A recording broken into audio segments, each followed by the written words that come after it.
আসসালামু আলাইকুম। রাত্রি জাগরণের দ্বিতীয় পর্যায়ে আমি একটা 6 নম্বর সূরার 15 নম্বর আমরা আয়াতে শুরু করতেছি। 14 নম্বর আয়াতে যেটা ছিল সেটা আমরা জানি যে আমরা যাতে আত্মসমর্পণকারী হই। বলো, নিশ্চয় আমি ভয় করি।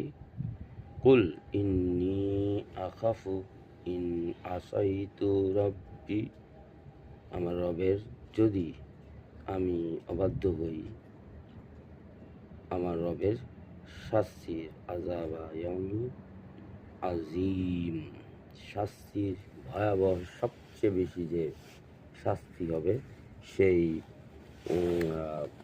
আপনার কিয়ামতে, মানে সবচেয়ে ভয়াবহ শাস্তি দিলে ভয় করতে, সবচেয়ে ভয়ঙ্কর শাস্তি হবে হচ্ছে কিয়ামতের সময়। এখন সেটা আমার ফার্স্ট কিয়ামত, সেকেন্ড কিয়ামত, যেটাই হোক। আচ্ছা, মাইয়ুস রাফ আনহু, যে রেহাই পেল, আনহু তা থেকে, ইয়াউমা ইজিন সেদিন, ফকাদ নিশ্চয়ই, রাহিমাহু তাকে তিনি দয়া করলেন, আল্লাহ দয়া করলেন।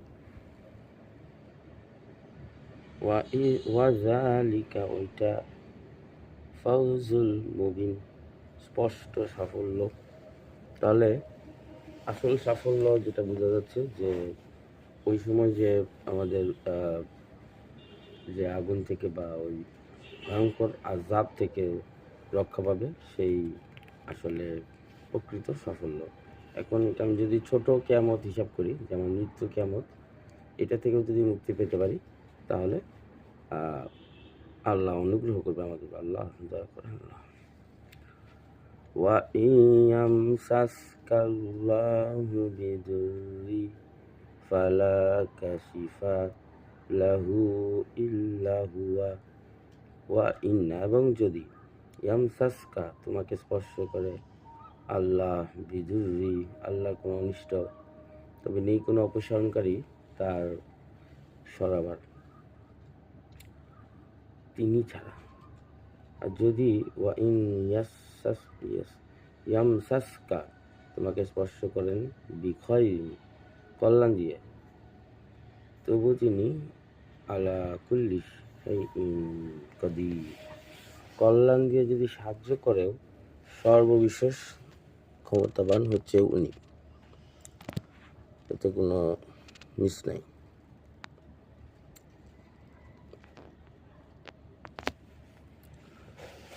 তো আমরা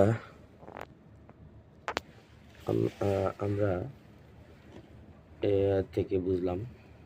নেক্সট, ওয়া এবং তিনি কাহিরু পরাক্রমশালী বা নিয়ন্ত্রণক্ষম, ফাওকা ইবাদিহি তার দাসদের উপরে, ইবাদিহি তার পরাক্রমশালী। এই কাহিরু শব্দটার অর্থ আমরা দেখি, কাহিরু আসলে পরাক্রমশালী মানে কি আসলে, এটা আমার জানা নাই, আপনাদের জানা থাকতে পারে। কাহিরু শব্দের অর্থটা আমরা দেখলে হবে গুগল ট্রান্সলেট করে।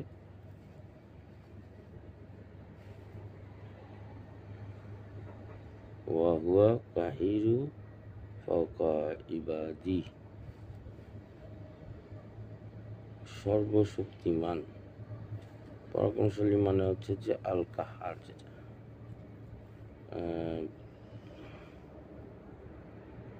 সর্বশক্তিমান। ওয়া হুয়াল হাকিমুল খবির, হাকিমুল সব জানতা আর কি, হাকিম সব প্রজ্ঞাময়, প্রজ্ঞা সমৃদ্ধ, সর্ববিষয়ে খবির খবর, সব খবরে সে ওয়াইজ ম্যান,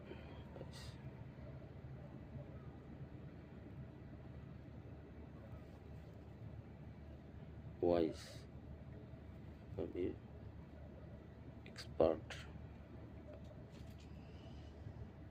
এক্সপার্ট মানে হচ্ছে যে বিশেষজ্ঞ, তাহলে প্রজ্ঞাময় সর্ব বিষয় বিশেষজ্ঞ বলা যায়। তাহলে বোঝা যাচ্ছে যে এই আয়াতটা যদি আমরা সঠিকভাবে অর্থ করি তাহলে হচ্ছে তিনি কাহিরু বলতে হচ্ছে সর্বশক্তিমান, ফাওকা ইবাদি, ফাওকা শব্দের অর্থ যেটা সেটা পেলাম হচ্ছে তাই মিলে না, লিখছি রাইট। তাহলে পুরো অর্থটা যদি গুগল ট্রান্সলেট করি তাহলে পাওয়া যায় as it is the almighty and it is the wise one who is wise, মানে তার মতো জ্ঞানী আর কেউ নাই, প্রজ্ঞাবান কেউ নাই। প্রজ্ঞা বুঝতেছেন তার কাছ থেকে প্রজ্ঞা নেন, আমার তো অন্য কারো কাছ থেকে প্রজ্ঞা নেওয়ার প্রয়োজন নেই। তাহলে ওয়াহুয়াল কাহিরু ফাওকা ইবাদি, তার দাসদের উপর সর্বময় তার ক্ষমতা নিয়ন্ত্রণ, ওয়াহুয়াল এবং প্রজ্ঞাময় খুবই এবং বিশেষজ্ঞ। এটা অর্থ হচ্ছে খবির শব্দের অর্থ হচ্ছে এক্সপার্ট, বিশেষজ্ঞ আর কি, সর্ববিষয়ে বিশেষজ্ঞ। আমি এখানে বুঝলাম না এখন পর্যন্ত এই যে আপনারা 18 পর্যন্ত পড়েছি, এখন পর্যন্ত আমি না বুঝার কোনো অর্থ আমি পাইনি। অন্তত আপনি না বুঝলে আমাকে কমেন্টে জানাতে পারেন, কমেন্ট অপশন চালু করা আছে। কেউ যদি কমেন্ট করতে চান জানাই, কোনো সমস্যা যে অর্থ বুঝতেছেন না। এখন 6 নম্বর সূরার 19 নম্বর আয়াতটা আমাদের খুবই ইম্পর্টেন্ট।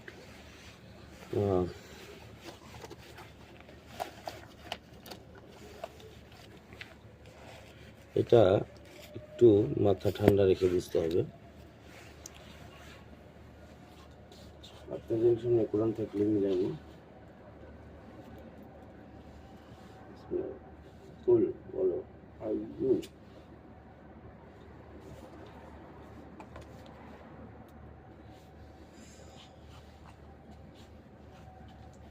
বলো কোন জিনিস, আইয়ু কোন শাইইন জিনিস, আকবারু শাহাদাতা সাক্ষ্য হিসেবে বলো,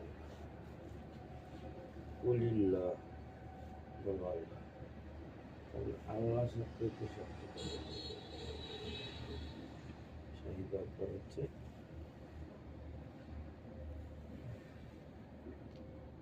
শাহিদুন সাক্ষী, বাইনি ওয়া বাইনাকুম আমার আর তোমাদের মাঝে সাক্ষী, ওয়া উহিয়া এবং ওহি করা হচ্ছে, ইলাইয়া আমার প্রতি, হাযা কোরআন এই কোরআন, ওই কোরআন না এই কোরআন কি কোরআন। তাহলে এখানে স্পষ্ট লেখা ওহি করা হচ্ছে এই কোরআন, লিউনজিরাকুম তোমাদের আমি সতর্ক করি যেন, বিহি তা দিয়ে, ওয়ামান বালাগা এবং ওয়ামান এবং আমি সতর্ক করি তোমাদের এবং যার কাছে পৌঁছাবে, ওয়ামান ওয়ামান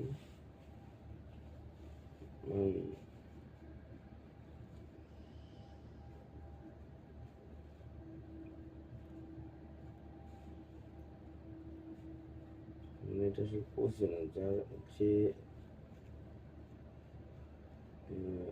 তার সতর্ক করি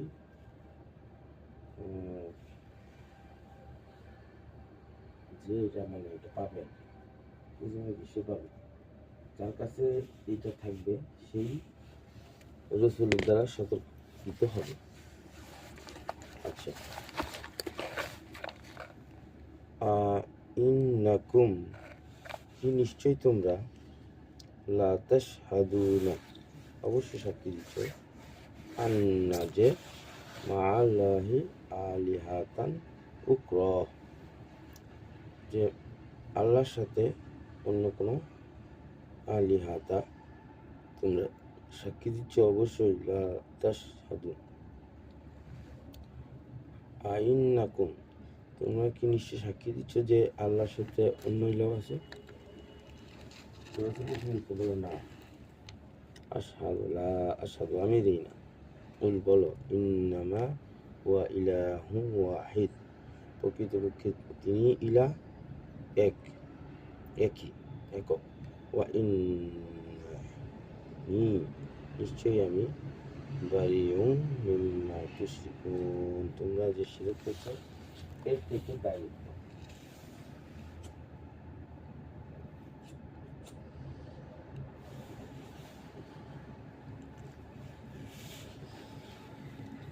তো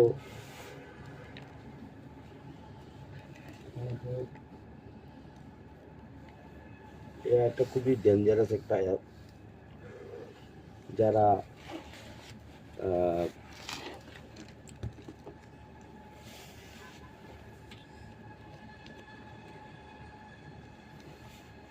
যারা কোরআনকে, শুধুমাত্র কোরআনকে ওহী হিসাবে গণ্য করে না, তারা মূলত এই আয়াতটা সাধারণত পড়ে না এবং পড়বেও না। তো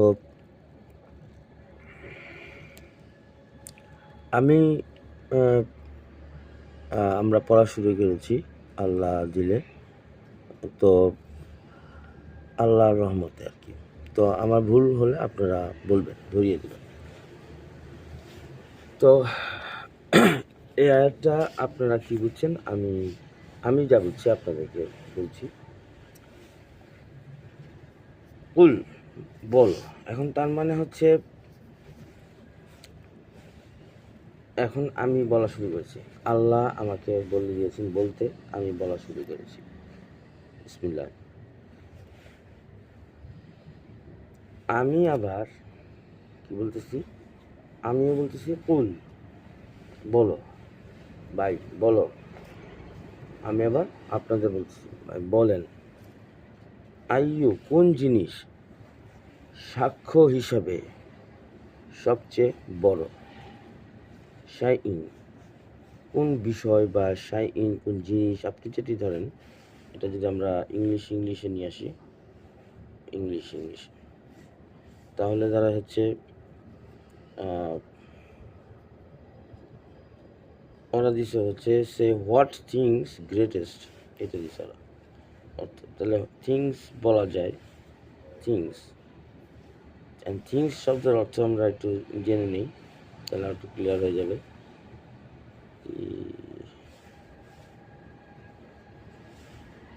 থিংস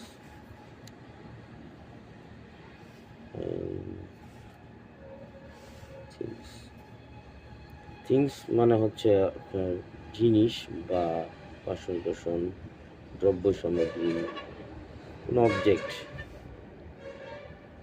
মানে কোন জিনিস বা কোন বিষয় সবচেয়ে বড় সাক্ষ্য হিসেবে, মানে আমি সাক্ষী দিচ্ছি যে আল্লাহ আমার সাক্ষী, মানে আমি আপনাদের সাক্ষী দিচ্ছি, আল্লাহ আমার সাক্ষী, আর কোনো সাক্ষী যাতে আমি সঙ্গে দিচ্ছি না।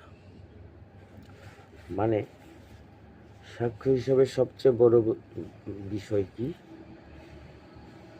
কুলিল্লাহ, আল্লাহ, আল্লাহ হচ্ছে আমার আর আপনাদের মাঝে সাক্ষী। এখন আমি যে বলতেছি কথাগুলা কোরআন থেকে বলতেছি, আমি যদি মিথ্যা বলে থাকি তা আল্লাহ দেখতেছি, তাহলে আল্লাহ সাক্ষী, আমি আল্লাহ সাক্ষী আছে আমার আর আপনাদের, যারা শুনতেছেন দু একজন লোক যদি শুনে থাকেন তাদের মাঝে সাক্ষী, বা ইউটিউবের মাঝেও সাক্ষী, আমি ইউটিউবে প্রচার দিয়েছি। ওহি করা হয়েছে আমার প্রতি হাজাল কোরআন, এই কোরআন আমার প্রতি ওহি করা হয়েছে। রসুল, যে রসুলের ওহি করা হয়েছে সেই রসুলই বলতেছে আমার প্রতি কোরআন ওহি করা হয়েছে, হাদিস ওহি করা হয়নি ভাই, যতই আপনারা বাইরান ভাই, হাদিস ওহি করা হয়নি। যেন আমি সতর্ক করি তোমাদের, লিউনজিরা, তা দিয়ে, এটা দিয়ে, ওই হাদিস দিয়ে সতর্ক করার দরকার নেই। এবং যে পাবে, বালাগা শব্দটার অর্থটা আপনারা দেখতে পারেন, বালাগা নিয়া, আমরা পৌঁছে বালাগা,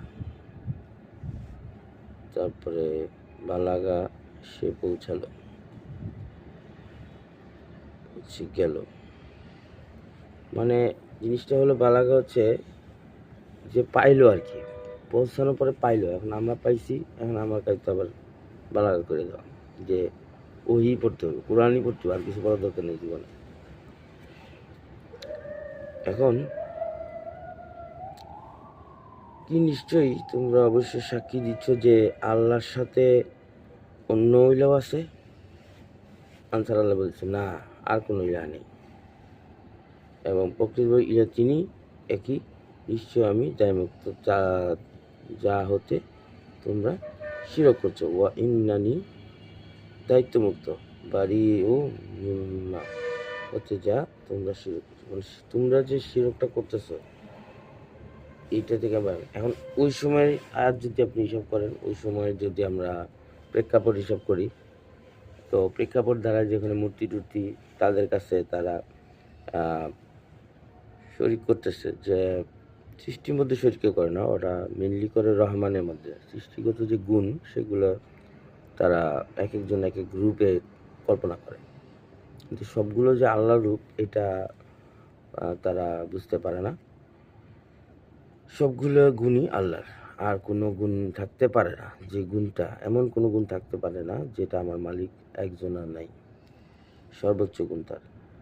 তো তিনি ছাড়া অন্য কোনো আমার হুকুমকারী নাই। ইলাহ শব্দের অর্থ কি? উপাসনা করার বা গোলামি করার কেউ নাই, যার গোলামি আমি করব। আমি কোনো মানুষের গোলামি করতে পারবো না, আমি কোনো সরকারের গোলাম করতে পারবো না, কোনো দেশের গোলাম করতে পারবো না, দেশেরও গোলামি করতে পারবো না। যে এই দেশ আমার আল্লাহর বিধান মান্য করে, দেশে যদি আমার লিগ্যাল কোনো কাজ থাকে সেটা সাপোর্ট, আর ইলিগালকে আনসাপোর্ট। আচ্ছা, কোরআন বিরোধী হলে আনসাপোর্ট, এখন সেটা মিলাইলেই হয়ে যাবে। তো বর্তমান প্রেক্ষাপটে যা দেখা যায়, কেউই আসলে কোরআন অনুযায়ী চলছে না, কারণ জানেই না কোরআনে কী লেখা আছে। এখন যখন কোরআনে কী কী আছে যখন জানতে পারবেন, তখন আস্তে আস্তে মানার চেষ্টা হইতে পারে। তো আমার কাছে অনেক শর্টকাট মনে হয়, আমার কাছে হাদিসটা অনেক ভেজাইলে মনে হয়। যাই হোক, যারা পারেন পড়েন, সমস্যা নেই, তবে শিরক করবেন না ভাই, এইটাই হলো বিষয়টা। যে আমি দুইটা পয়েন্টের কথা বলছি, যে শিরক মুক্তভাবে আপনার কোনো কিছুতেই আল্লাহর সাথে শিরক করা যাবে না। এখন যারা যেসব পীরের মধ্যে যারা রব দেখেন, তারা আসলে ভাই কিভাবে কি করেন, আমি আসলে এটা আমার কাছে, আমি অনেক চেষ্টা করছি ভাই সুফিবাদের জিনিসগুলো, কিন্তু এই জায়গায় আমি একমত হতে পারি নাই। শিরক করতে হয়, এটা হয়তো খুবই একটা মখলুককে মান্য করা কিছু নেই। তার কারণে ভক্তি শ্রদ্ধা করবো, তার কাছ থেকে জ্ঞান অর্জন করবো, এবং তিনি যদি জ্ঞান বিতরণ করে বিনামূল্যে তাহলে অর্জন করবো। আর যদি টাকার বিনিময়ে জ্ঞান বিতরণ করেন, সেটা অর্জন করার কোনো প্রয়োজন নেই। বিশেষ করে ওহির জ্ঞান যদি টাকার বিনিময়ে কেউ করে, তাহলে ওটা দরকার নেই, ওটা নেওয়ার কোনো প্রয়োজনই নেই। আর টাকার বিনিময় ছাড়া এখন বলতে পারেন যে আমি কিসের বিনিময়ে, আমি টাকার বিনিময় করতেছি, মানে আমারটার কোনো দাম নাই, ঠিক আছে, আমি এটা এমনি। কিন্তু কোথায় টাকার বিনিময়ে? আল্লাহর কাছে। যদি আমি আমার এই নিয়ত শুদ্ধ সঠিকভাবে আল্লাহ কবুল করে নেন, তাহলে আমার এই প্রচেষ্টা বহুগুণ করা হবে। আর আমার মনের মধ্যে যদি সামান্য রিয়া থাকে, তাহলে শেষ। আমি মনে করতেছি আমার রিয়াই আছে। এখন আমি আসলে আমার মেন কথা হচ্ছে যে কোরআন পাঠ কঠিন কেমনে হয়, আমি এটা বুঝি না, এত সহজ। আচ্ছা, সোজা কথা যে মানে আমাকে আমার যে অ্যানেস্থেশিয়া দিয়ে এটা আমারে খাওয়ায় না, অ্যানেস্থেশিয়া এর কোনো শক্তি নাই আমাকে খাওয়ানো, আল্লাহই খাওয়ায়। আচ্ছা, ক্লিনিক মালিকদের কোনো ক্ষমতা নেই আমাকে কল দেওয়ার, আল্লাহই কল দেয়, আমি এই ধারণায় বিশ্বাসী। এখন ক্লিনিক মালিকরা মনে করে যে তাদের ফোন দিয়ে তেলাইতে হবে, এটা পারবো না ভাই, কোরআন অনুযায়ী নিষেধ। তেলানি বন্ধ, মানুষকে তেলানো কিছু নাই, মুখ লুকলে তেলানো মানে হচ্ছে ইমান নষ্ট। এটা আমার থিওরি, এখন আপনার মানলে মানলেন নাই, এটা আসে যায় না কোরআনের থিওরিটা, স্পষ্ট বলতেছে। আচ্ছা, এখন মানে সাক্ষ্য বলতেছে যে আল্লাহ ছাড়া উনি কারণ মানতেছেন, তারপরেও তারা কি অংশ স্থাপন করছে। রসুল বলতেছে আমি এগুলো থেকে মুক্ত।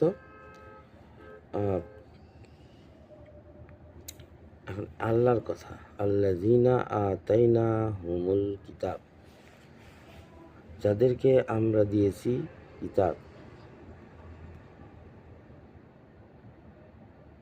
ইয়ারিফুনা চিনে, তারা চিনে, তাকে, তাকে চিনে। এখানে তাকে বলতে হচ্ছে কাকে,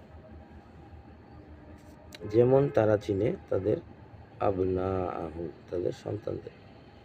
মনে করেন যে আমি এই পৃথিবীতে যতদিন বেঁচে থাকবো, বঙ্গবন্ধু শেখ মুজিবুর রহমানের নাম, জিয়াউর রহমান, শহীদ জিয়াউর রহমান ওনার নাম, এই দুইজনের নাম অন্তত ভাই বলুন না, এটা নিশ্চিত, এটা নিশ্চিত থাকেন আপনার। আরেকটা আছে মাওলানা ভাসানী, এই তিনজনের নাম বলার কথা না, তিনজনের নাম মনে থাকবে, এদের ইতিহাস কী আছে না আছে তাও জানি না, কিন্তু তিনজনের নাম মনে থাকবে। তো তো এই নবী মোহাম্মদ, মানে আমি যাদেরকে কিতাব দিয়েছি তারা তাকে। এখন এই এই এই এই যে আমার যে সাক্ষী করলাম, এই যে সাক্ষী করলাম আল্লাহর সাথে অন্য ইলা নাই, আমি যে অংশীদার স্থাপন করে মুক্ত। হ্যাঁ, তো এই যে অংশীদার এক ইলা, তা হতে তোমরা শিরক করছো, নিশ্চয়ই আমি দায়িত্বমুক্ত যা হতে তোমরা শিরক করছো। যাদেরকে আমরা কি দিয়েছি, যারা চিনে তাকে, যেমন তারা চিনে সন্তানদের, নিজেদেরকে তারা অতঃপর না বিশ্বাস করবে। মানে শিরক জিনিসটা আসে কি মনে না বাহ্যিক, এটা হলো বিষয়। যে আমি যে শিরক করছি আল্লাহর সাথে, যে আল্লাহকে মনে অজান্তে করতেছি না জ্ঞান বুঝে, বা আমার অন্তর থেকে তো সেটা হচ্ছে। যেমন আমি মানতেই পারি না যে আমি যেসব পদ্ধতিতে আল্লাহ খাবার দিয়েছে অন্য পদ্ধতিতেও খাবার দিতে পারেন, আল্লাহ চাইলে পারেন, কিন্তু এটা আমরা মানতে পারতেছি না। আচ্ছা, আমি যেমন আমার সন্তানকে চিনি, তো এই কিতাবকে, যাদেরকে আমরা কিতাব দিয়েছি,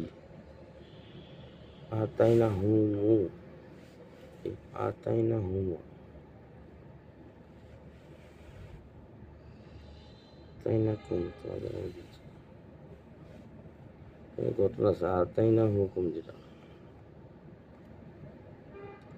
তোমাদেরকে দিয়েছি, তাইনা হুমু, তাদের আমি দিয়েছি কিতাব, যারা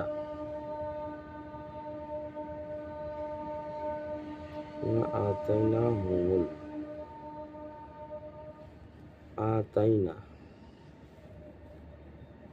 আমরা দিয়েছি তাদের কিতাব, যাদেরকে আল্লাযীনা আতাইনা হুমু, আমরা দিয়েছি তাদের কিতাব, মানে কিতাব দেওয়া হয়েছে। এখন কিতাব তো আমাদেরও দেওয়া হয়েছে নাকি, আমরা কিতাববিহীন, এটা স্বীকার করতে আপনারা যাবেন না, আমি জানি, ধরা আর কি।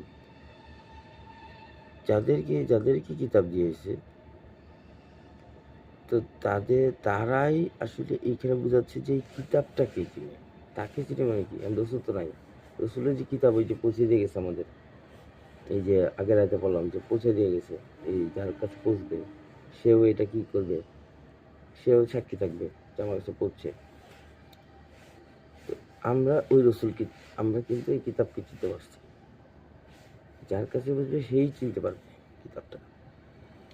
যেমন সন্তানকে যেমন মানুষ চিনে, ঠিক তেমনি কিতাবকেও চিনতে পারবে, এটা আল্লাহর কথা একের। আল্লাযীনা খাসিরু, আর যারা ক্ষতিগ্রস্ত হয়েছে, যারা চিনতে পারতেছে না, অতঃপর তারা না ইউমিনুন, যারা ক্ষতি করেছে নিজেদেরকে তাদের ফাহুম অতঃপর তারা খসিরু শব্দ হচ্ছে খসির, ক্ষতিগ্রস্ত করা। নিজেরা কেমনে ক্ষতি করা, এটা হলো কথা। এই জিনিসটা ভাই আপনি জিনিসটা আমাদেরকে বুঝান। খসির শব্দের অর্থ হচ্ছে ক্ষতি করা, খালি ক্ষতি পাচ্ছে।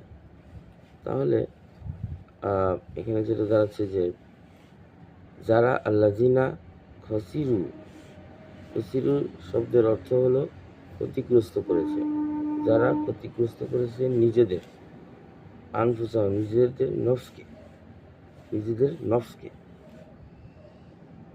বা নিজেদেরকে, নিজের প্রবৃত্তিকে, মানে প্রবৃত্তিকে ক্ষতিগ্রস্ত করেছে। প্রবৃত্তি হওয়ার কথা ছিল কোরআনমুখী, প্রবৃত্তি হয়েছে এখন কোরআন বিমুখী, কোরআন ভালো লাগে না, এটাই ক্ষতিগ্রস্ততা, ভালো লাগছে না আপনার। ফাহুম অতঃপর তারা লা ইউমিনুন, অতঃপর না বিশ্বাস করি, তারপরে ফলে বা এই কারণে, তাই তারা কি বিশ্বাস করতে পারছে, কারণ কি তারা ক্ষতি করে ফেলছে। কি ক্ষতি করছে?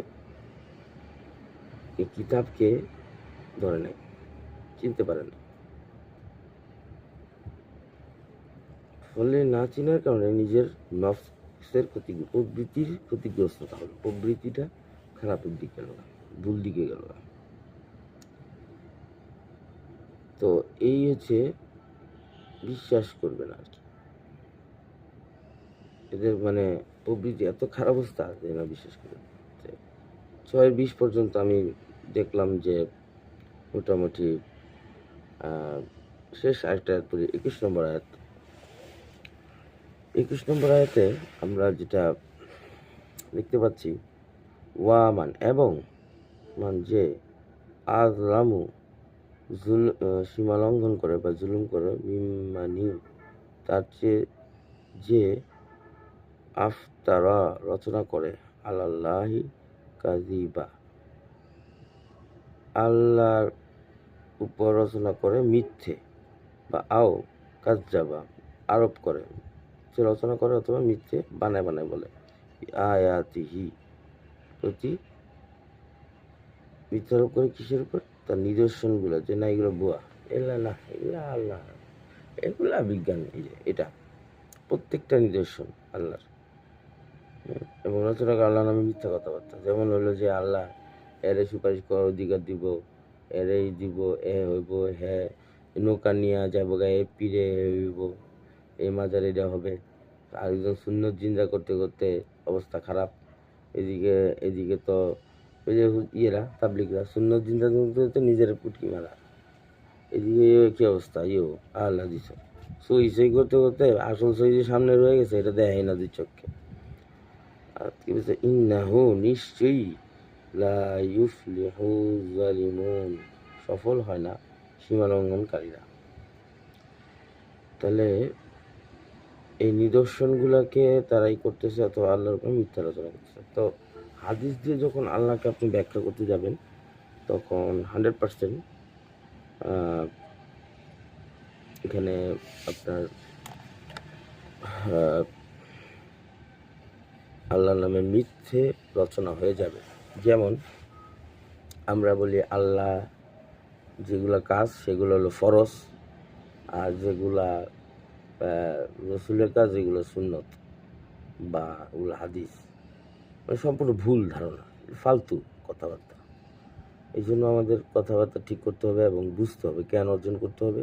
কোরআন পড়লেই জ্ঞান অর্জন হয়, আর কিছু লাগে না। এবং কোরআনটা নিউট্রালভাবে বুঝতে হবে। তো আমি যেসব কথা বলছি তার মধ্যে যদি কোনো ভুল তথ্য পান, স্যার আমাকে কমেন্টে জানাবেন দয়া করে। আমি যদি আমার ভুলকে কোরআন অনুযায়ী দেখি যে আমি আমার কথায় ভুল আছি, তাহলে আমি শুধরে নেব। সালামুন আলাইকুম, সবাইকে কাছে দোয়া প্রার্থী। অনেকে কষ্ট দিয়ে থাকতে পারলে মাফ করে দেবেন। সালাম আলাইকুম।